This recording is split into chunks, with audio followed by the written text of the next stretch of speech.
Добрый день, уважаемые подписчики и гости канала. Как же ее не хватало. Неподражаемая Загитова затмила чемпионов Гран-при России. Блистательное возвращение Алины на московский этап.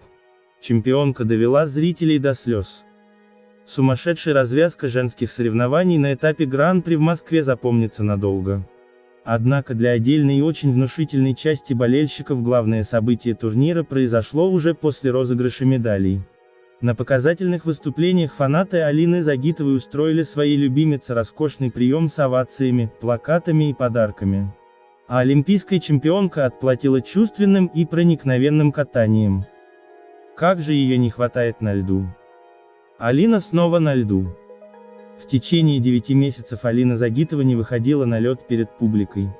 Поэтому 2 выступления фигуристки за 2 недели стали для ее поклонников настоящим праздником. В начале ноября Алина прервала затянувшуюся паузу на шоу «Влюбленные в фигурное катание».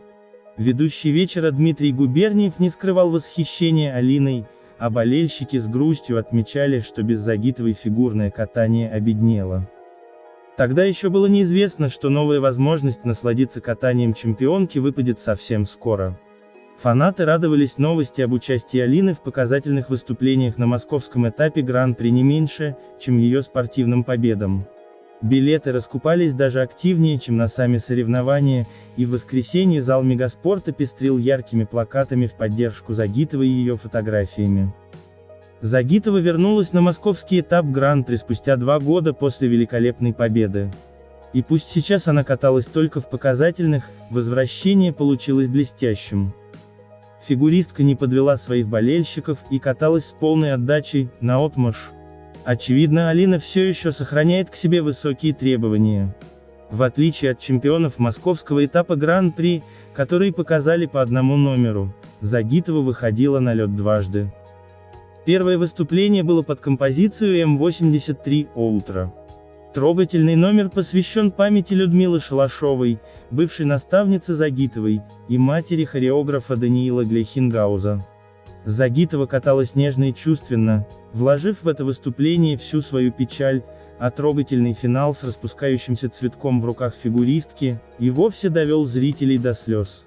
Можно только представить, что в этот момент испытывал Глейхингауз, не отрывавший глаз от Алины. В техническом плане Алина, как и на шоу в ЦСКА, была не безупречна, но за удивительную передачу образа и завораживающее катание ей можно простить и неуверенность на первом тройном прыжке, и падение со второго. Очевидно, что из-за учебы и работы в ледниковом периоде Загитова тренируется меньше, чем раньше. Но даже в таких условиях она сохраняет высоту и мощь прыжков. Кажется, стоит ей уделить чуть больше внимания работе над техникой, и ошибки уйдут сами собой. Во втором акте Загитовой досталось почетное место, фигуристка выступала прямо перед чемпионами московского этапа. Алина вновь показала свою роскошную программу под музыку из Нотр-Дам-де-Пари, премьера которой состоялась в начале ноября. И на этот раз яркая драматичная постановка удалась ей даже лучше. Казалось, за 2 недели Загитова еще глубже вжилась в образ страстной Эсмеральды, и смогла с поразительной достоверностью перенести ее трагичную историю на лед. Помимо проникновенного образа, Алина удивляла во втором номере и прыжками. Загитова вновь показала свой чемпионский характер, исправив ошибку, совершенную в первом прокате. Фигуристка исполнила превосходный тройной лутс, а затем прыгнула и тройной флип. По окончании номера зрители мгновенно вскочили со своих мест и долго купали Алину в овациях. Аплодировал своей любимой ученицей Даниил Глейхингауз, сильно переживавший за каждый ее прыжок. Загитовой пора возвращаться. Вот так, вместо ожидаемой феерии Трусовой и Щербаковой, московский этап Гран-при стал бенефисом 2 взрослых и опытных фигуристок. Елизавета Туктамышева обрадовала поклонников сенсационной победой, а Алина Загитова была невероятно хороша в показательных выступлениях и затмила всех чемпионов Гран-при России. Пример Туктамышевой и та форма, которую продемонстрировала сама Алина, намекают, что чемпионка Пхенчхана все еще может быть конкурентоспособной на самых крупных стартах. Вопрос лишь в том, захочет ли Загитова отказаться от всего, что появилось в ее жизни в последнее время, и снова практически поселиться на катке. Некоторые фанаты умоляют ее это сделать, но все-таки большинство поклонников Алины готовы принять любой выбор своей любимицы. Лишь бы он принес ей счастье.